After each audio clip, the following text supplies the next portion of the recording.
Achei que a equipe foi muito bem, como um todo.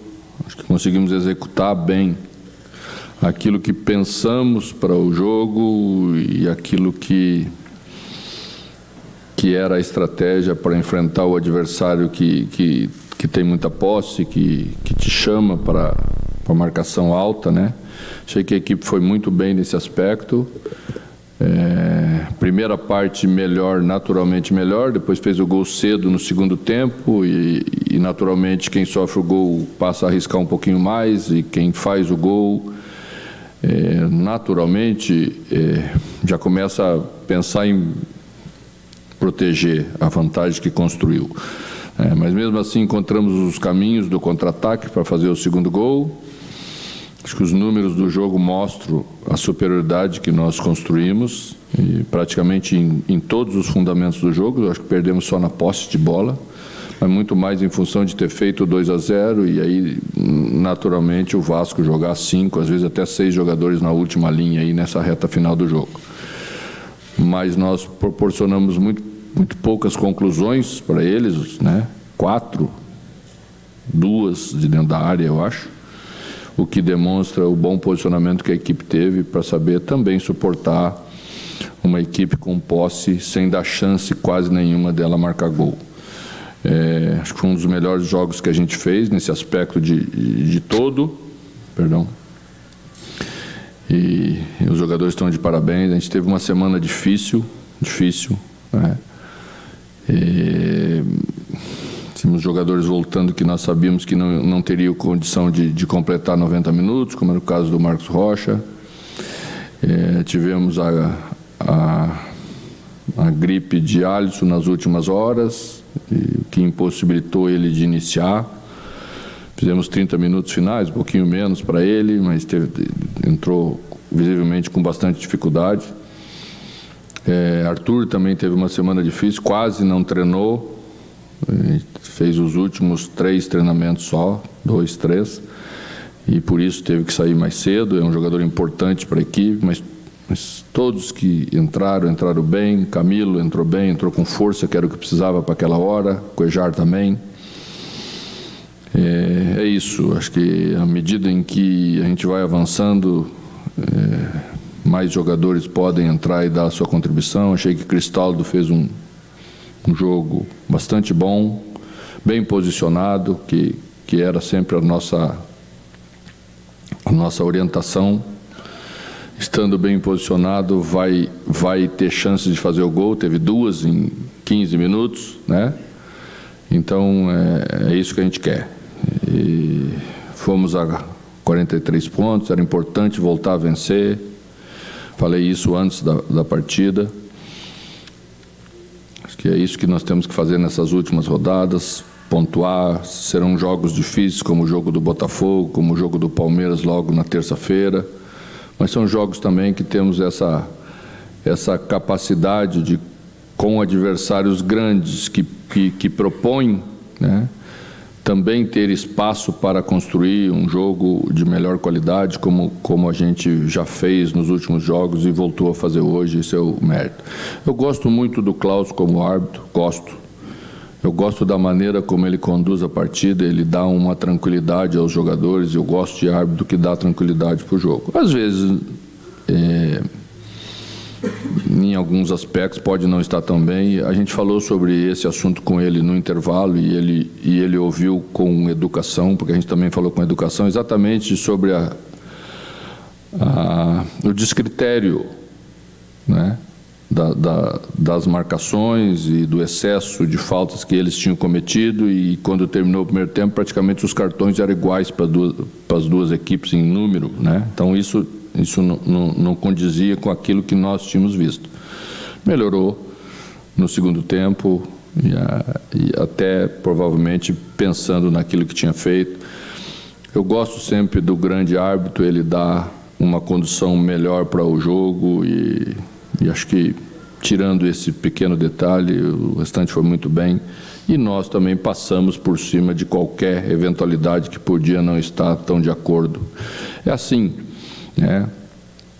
Às vezes a gente tem que vencer os detalhes de dentro do jogo também. É isso que me deixa mais contente, a maneira como a equipe se portou para construir a vitória, né? Outras vezes, qualquer probleminha que a gente tinha, não conseguia superar. Hoje superou, perdeu os gols no primeiro tempo, voltou tranquila para o segundo, mesmo sabendo que já tinha deixado escapar 2, 3 oportunidades. Às vezes, quando você perde, você quer resolver de qualquer maneira e não dá para resolver de qualquer maneira. E foi brindada com a vitória, a construção desse jeito, porque teve méritos para construir. Boa noite, professor Mano Menezes. Parabéns pela vitória. Leonardo Berrer, Rádio Grenal.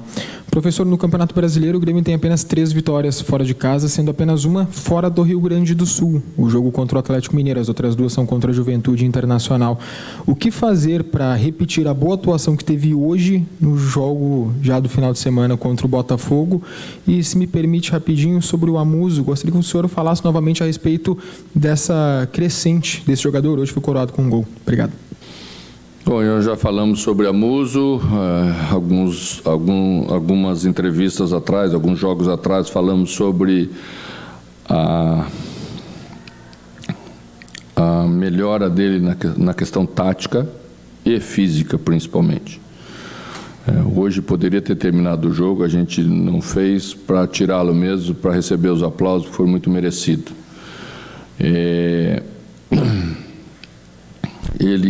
Ele consegue ser um jogador já mais rico no seu repertório, ele está vindo por dentro, ele não é só mais aquele jogador de beirada de campo, já teve as chances de fazer o gol antes do gol que fez, né?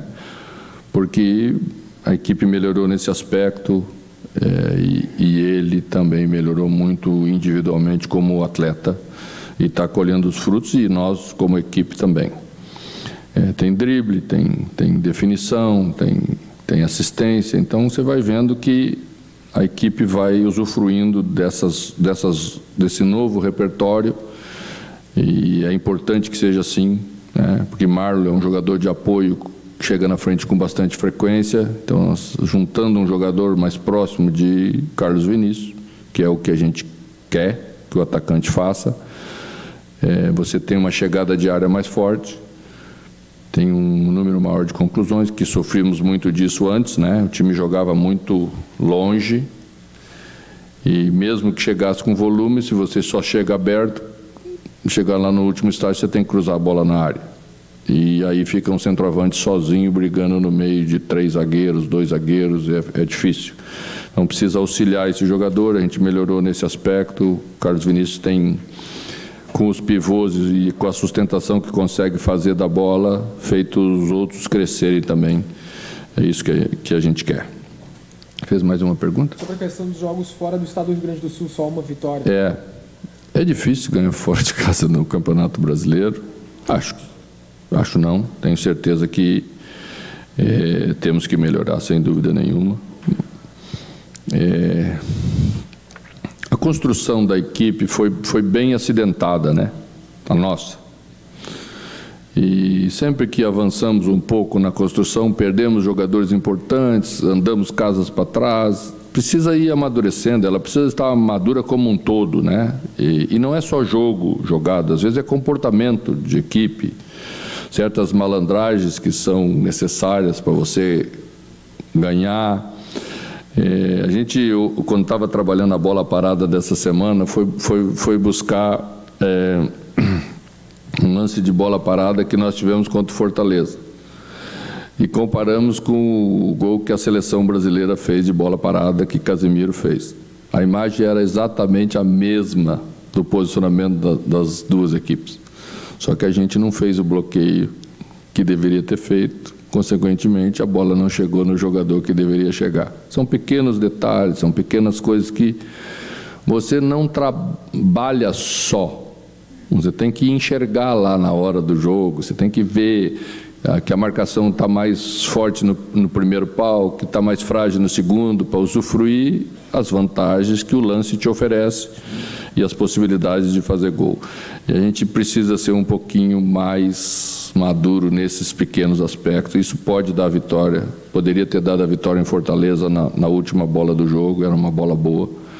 Poderia ter dado um empate no jogo contra o Cruzeiro aqui, na bola que Marlon bateu e que quase entrou. Tinha só 4 jogadores do Cruzeiro marcando 6 nossos, 7. Também poderíamos ter feito a jogada bem feitinha. Isso vai mudando a história dos jogos, né? Assim ganhamos contra o Atlético Mineiro lá, lembra? Num momento bem difícil, ganhamos com 2 bolas paradas, bem feitinha, bem trabalhada, né? Bem executada pelos jogadores. É muito disso, né? Mas tem a ver com a temporada que a gente passou até agora, de não poder quase nunca dar uma continuidade para uma equipe mais base. Então sofremos bastante, mas quem sabe nessa reta final aí entregamos já alguma coisa melhor. Mano, aqui, boa noite. Agora com os 3 pontos, tem uma tranquilidade em relação ao Z4 e é impossível não projetarmos o futuro acima de tudo. Antes da partida, o Filipão falou na zona mista, foi questionado e afirmou que é favorável a tua permanência no Grêmio para 2026. Defendeu esta ideia. Minha pergunta, mano, o senhor já teve contato, já foi procurado pela nova diretoria do Grêmio, capitaneada pelo Odorico Roman, agora neste momento de uma maior tranquilidade, inclusive para o torcedor? O que tu pode falar a respeito do teu futuro para estes movimentos que já foram realizados desde a definição da disputa presidencial? Eu não vou tratar desse assunto antes de que o campeonato termine, porque eu acho que é correto fazer assim, né? É uma direção nova que está chegando, não foi a direção que me contratou, então certamente, se houver interesse das duas partes, nós vamos sentar e vamos conversar. Essa é a parte mais fácil que tem de ajustar, né? Mas precisa ajustar ideias, porque o futebol lá na frente depois, ele traz momentos difíceis de que você passa na temporada.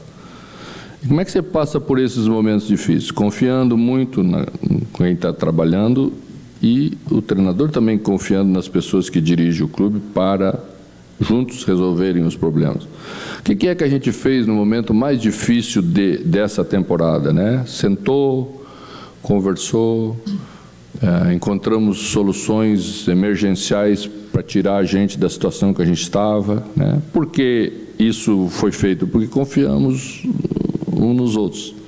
Essa confiança é fundamental, né? Então, daqui uns dias, quando for a hora certa, vamos sentar para conversar sobre essas coisas. Certamente não vai ser de dinheiro, certamente não vai ser de outras coisas que nós teremos problemas, certamente não, né? Mas as coisas têm que andar de acordo com aquilo que a gente acredita. Porque se já começa atravessado que não é daquilo que pensa também o treinador, também daqui a pouco qualquer problema pode ser um problema maior. E não pode, né? Tem que começar bem certinho, porque aumenta a chance de dar certo. Assim vai ser.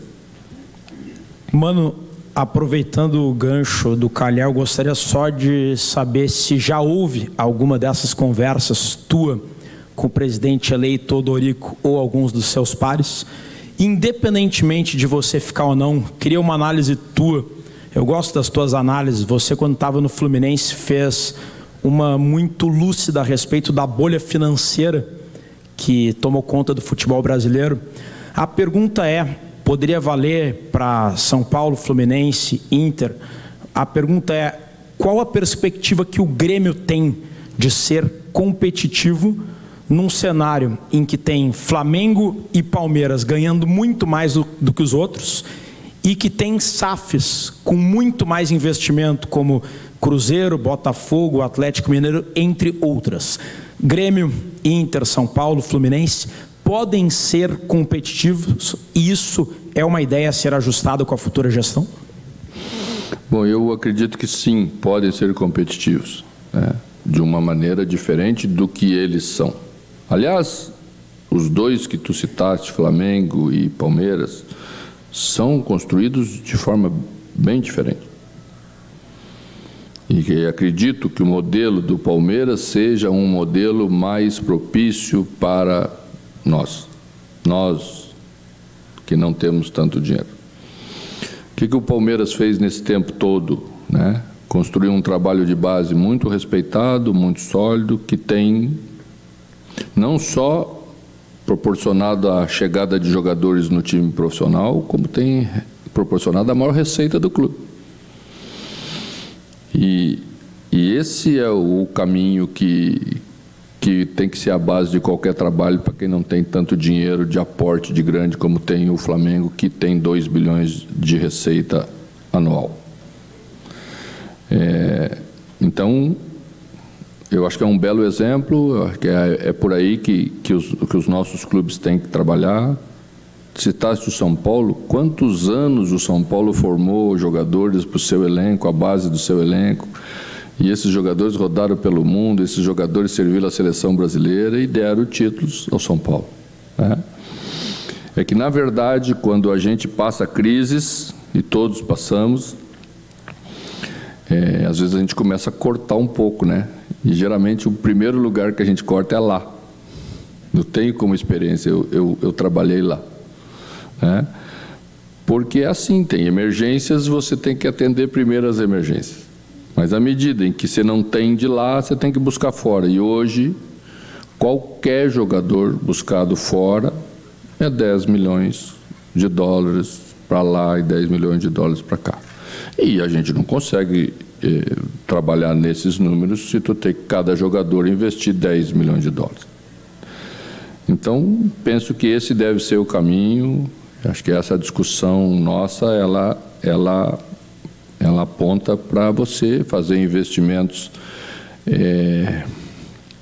em jogadores de 17, 18, você busca os destaques que tem nas competições em todo o país, você traz esses jogadores, investe um valor menor. Tem risco de não dar certo? Tem.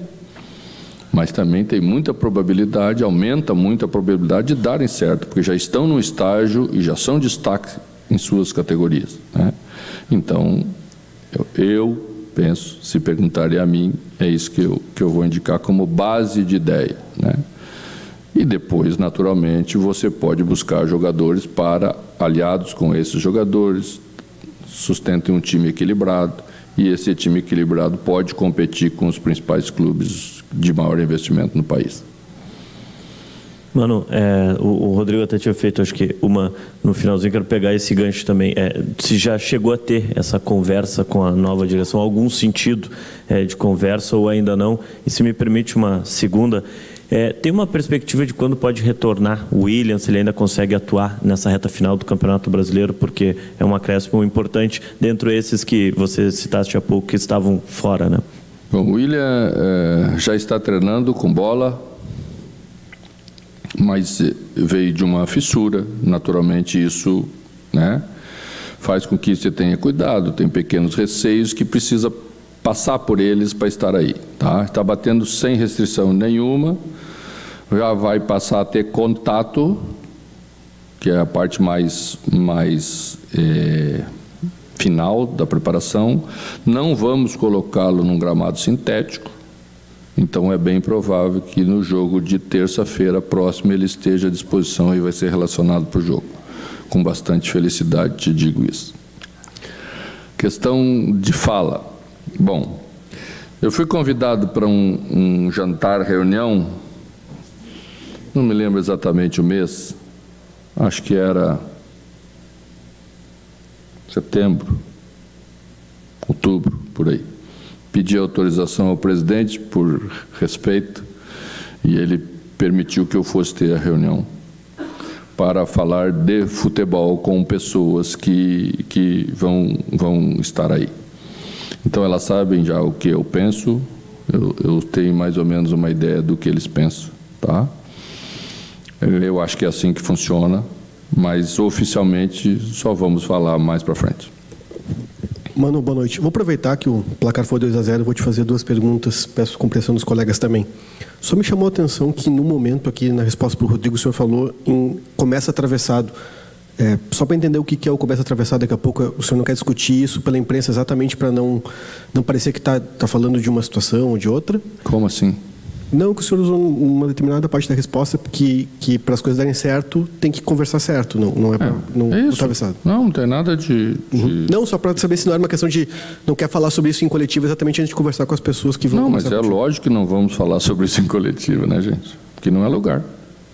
E aproveitando então a minha pergunta definitiva, que é... por mais que a sua permanência não esteja decidida ou vai ser conversada mais para frente, me parece que pelo menos na reta final, com mais tempo de trabalho, com os jogadores assimilando melhores as suas ideias, a gente tem visto que dá para projetar coisas para o ano que vem positivas. O Amuso, o Carlos Vinícius, tem jogadores que depois de superar aquele momento de maior turbulência na temporada, a gente consegue ver um rendimento que dá para entender que são jogadores que podem ser pilares do time para a próxima temporada. Como é que você trabalha isso para, na reta final também, conseguir dar uma sequência que esses jogadores continuem evoluindo, que eles continuem mostrando, para que também o clube já comece em 2026 tendo uma ideia, olha, temos 5, 6, 7, 8, 9 jogadores-chave e que esses jogadores podem sustentar uma temporada que, para não repetir exatamente como foi esse ano, de precisar fazer um trabalho de reconstrução tão demorado e que é mais difícil com o campeonato rolando. Obrigado. Olha, quero dizer para você o seguinte, a base de qualquer atleta é ele estar bem condicionado no geral. Antes dele estar bem condicionado tecnicamente, ele tem que estar bem condicionado fisicamente e depois mentalmente. E depois entra a última parte, que é a parte técnica, tá? A gente estava com um grupo, de um modo geral, muito abaixo da média de competição do nível A da série A do Campeonato Brasileiro. Não estou fazendo crítica nenhuma, eu tenho que dizer isso para vocês, porque essa foi a situação que a gente chegou aqui. Isso atrasou muito tudo, e isso prejudicou muito individualmente os jogadores. A avaliação que se fazia de quase todos eles é que eles não tinham condição ou que tinham pouca condição de estar aqui, né? E hoje, só para citar um exemplo, atrás de mim as pessoas estavam pedindo para não tirar o Pavão. Só para citar um exemplo, né? Então, é muito injusto você analisar e definir a situação desse ou daquele em cima de um estado que nós encontramos, tá? Eles melhoraram como um todo. Se nós formos ver os dados hoje de avaliação dos jogadores e o perfil em que eles se encontram, é completamente diferente do que quando a gente chegou. Deu bastante trabalho. E estávamos antes falando especificamente da evolução de Amuzu. Só para dizer aí, confirmar na prática aquilo que vocês viram dentro de campo juntamente comigo. É outro jogador, né? Então, esse é o aspecto assim, importante para você avaliar, tá? A outra medida, que é a última parte, a medida em que eles melhoraram nesse aspecto, ficaram mais fortes mentalmente, porque suportam o jogo, porque têm condição de fazer um enfrentamento com o adversário, que cada dificuldade não vira um transtorno, a equipe começa a ganhar os outros aspectos de equipe, tá? Então, assim, é visível o crescimento da equipe nos últimos jogos, mesmo tirando aí as exceções, que sempre temos exceções quando não jogamos bem, e os méritos do adversário também tem, né? O restante, você vê coisas boas, você vê construção, você vê volume de jogo, você vê controle de jogo em boa parte de jogo contra adversário difícil. Nós temos um jogo aqui que nós perdemos com o Cruzeiro, a gente controlou o adversário, que é o terceiro colocado do Campeonato Brasileiro, quase todo o jogo, né? E você sabe como foi o jogo do primeiro turno lá no Mineirão, né? Só para comparar o jogo dos dois jogos. A gente não achou a bola. Então, isso demonstra, na prática, coisas que são, né, coerentes com isso que eu estou falando. Tá? Então, É isso, é trabalho, não tem muita graça, às vezes nem adianta falar muito, porque em cima de resultado negativo não fica parecendo desculpa. Eu não gosto de usar desculpa, mas é visível, acho que todos nós saímos com um sentimento diferente nesses últimos jogos e com a vitória muito mais ainda. Mano, você falou já que as conversas para a sua permanência devem ficar para depois do campeonato, né? Mas a gente sabe que o planejamento para 2026 já começou, seja com saídas, chegadas, mas renovações, e aqui cito o exemplo, por exemplo, da renovação do Edenilson, que está sendo colocada em pauta também. Isso passa pelo Mano Menezes? Você participa, mesmo que de forma informal, para o planejamento de 2026? Mano Menezes é hoje um treinador informal de 2026? Sempre que eu me pergunto, eu dou minha opinião. É assim que funciona. E como a gente tem uma relação muito próxima, certamente eu dou minha opinião sobre esse ou aquele jogador, o que eu penso sobre a permanência dele ou não. Tá? Acho que o mais importante é fazer profissionalmente, bem feito o teu trabalho. E o que eu disse aqui para vocês, vou fazê-lo bem feito, eu garanto para vocês. Mano, gostaria que o senhor falasse sobre duas questões. A primeira é o Carlos Vinícius, né? O quanto que esse jogador se tornou importante, fundamental no teu esquema, no teu time. Faz gol todos os jogos praticamente, né? O cara que concentra os gols da equipe do Grêmio. E a outra também é projetando o futuro. Agora que o Grêmio encontrou uma tranquilidade no Campeonato Brasileiro, tu tem mais naturalidade para projetar mudanças, né?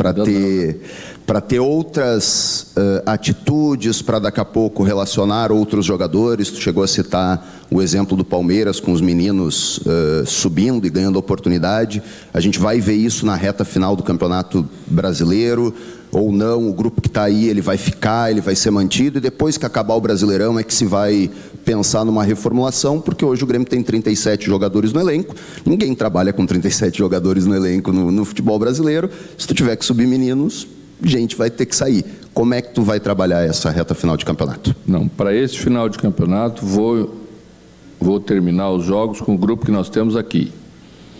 Não tem sentido se trazer agora, não dá tempo nem de adaptar, tá? Eu acompanho como vocês, fazemos treinamentos com os jogadores jovens, tá? Sei a diferença e sei mais ou menos o estágio que cada um está, tá? Ah, mas os outros usam os jovens, tá bem. Você lembra quanto tempo o Hendrick ficou no Palmeiras esperando para jogar? É assim que funciona. Nós estamos falando do Hendrick, né?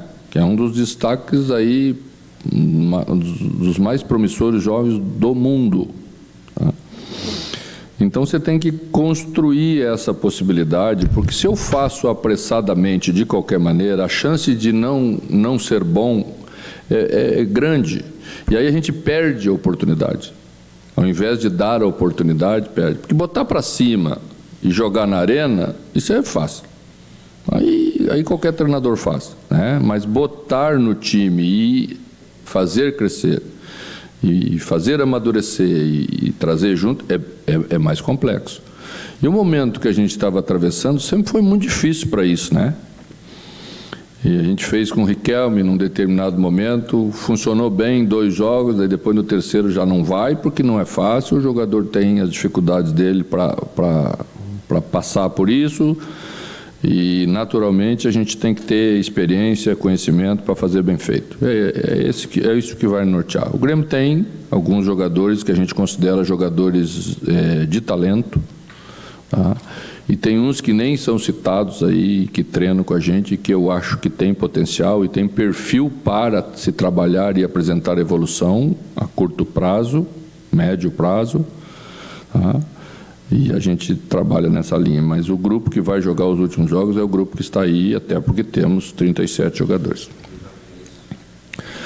Carlos Vinícius é isso que vocês estão vendo, né? Desde que chegou, trouxe muita coisa boa para o grupo. Aliás, todos os jogadores que chegaram trouxeram uma coisa muito boa para esse grupo. Nós precisávamos muito que essa mentalidade viesse. A gente estava com dificuldade naquele momento, esses jogadores vieram de um outro patamar de exigência, de costume, jogadores vencedores, jogadores que mexeram com o nosso ambiente do dia a dia e que trouxeram de volta essa vida que a gente precisava. Carlos Vinícius foi um desses, trouxe os gols que precisávamos, né? É um centroavante que a gente quase não tinha, porque Bright é mais atacante do que centroavante, André é mais atacante do que centroavante. Acho que só Jardiel é um pouco mais centroavante, mas ainda é menino. Então, trouxe, sustenta a bola na frente, dá tempo do time chegar, coisas que a gente não tinha e que tem um valor bastante grande para que a equipe se torne cada vez mais forte e tenha capacidade de vencer jogos grandes. Aqui, Mano, boa noite. Mano, sobre o retorno do William, como que tu pretende conduzir essa volta dele ao time? Por que eu pergunto isso? Porque quando ele estreou, tu não tinhas um lado esquerdo tão forte quanto tem agora, principalmente com o Amozu por ali. E a segunda pergunta é sobre o Monsalve. Tem alguma perspectiva de poder contar com ele no fim de semana? Obrigado. Olha, a ideia era iniciar o jogo com o Monsalve, mas Carioca não deixou. Deu uma chegadinha nele no sábado, no treinamento. E a disputa, né? A disputa, e às vezes acontece. E aí tomou uma batida forte na canela, deu um derrame grande, parou no tornozelo no domingo, na segunda e na terça não desinchou, a ponto de não podermos utilizar. Vamos ver aí como se comporta isso para o final de semana. A outra questão? Como que o William vai entrar no time? Não sei ainda. Joga nos 3 lugares, né? É fácil. Joga pela direita, joga pela esquerda, joga por dentro. Isso é fácil. Difícil é botar ruim. Bom, sempre nós damos um jeitinho. Mano, boa noite. Parabéns pela vitória. Voltando um pouquinho sobre o jogo, fugindo do contexto de todos os outros assuntos que também são importantes, a gente sabe que tu é um estrategista de muito tempo e a gente percebeu que na primeira parada da data FIFA tinha uma expectativa de que o Grêmio ia voltar e voltar um pouco melhor porque tinha tempo de treinar e recuperar alguns jogadores.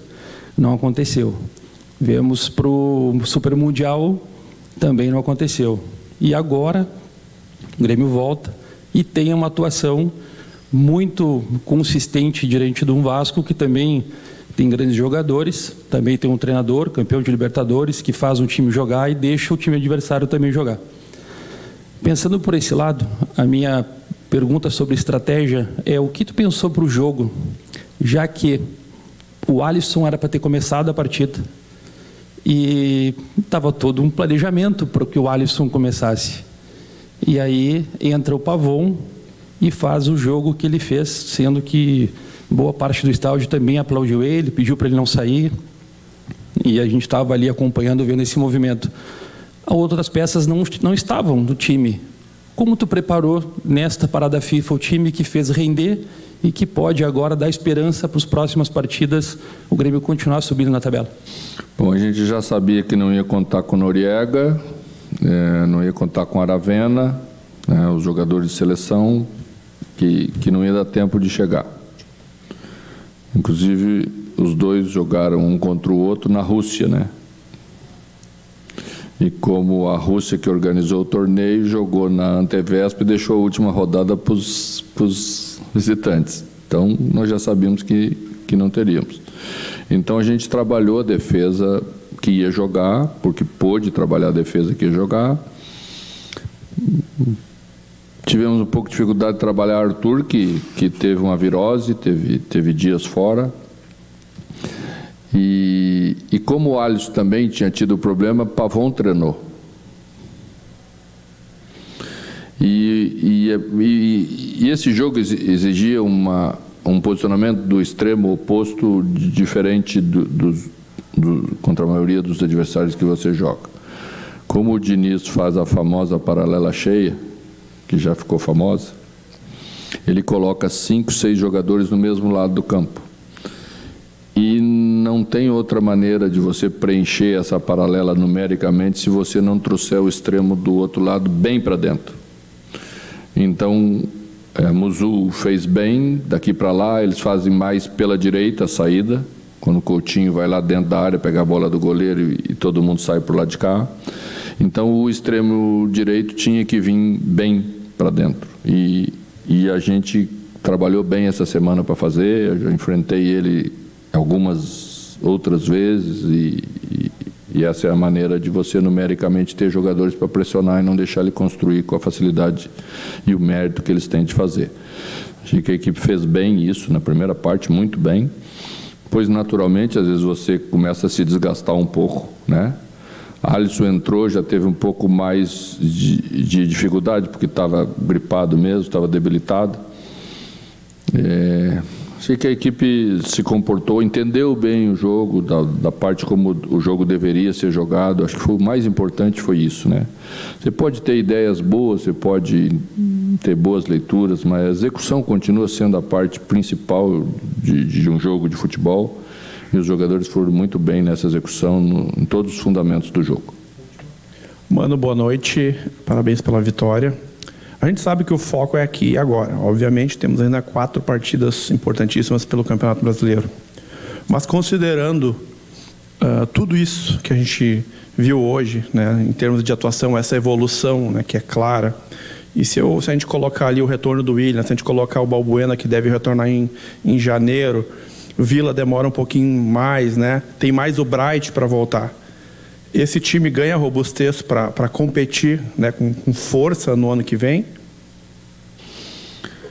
Bom, eu penso que o grupo tem todos os jogadores experientes que precisa ter nessa faixa, né? Precisa completar bem com jogadores jovens, jogadores de vitalidade, porque um time precisa ter as duas coisas. E o campeonato longo, a nossa temporada longa como é e altamente densa, exige essa mescla. Então, é isso que nós precisamos saber fazer bem.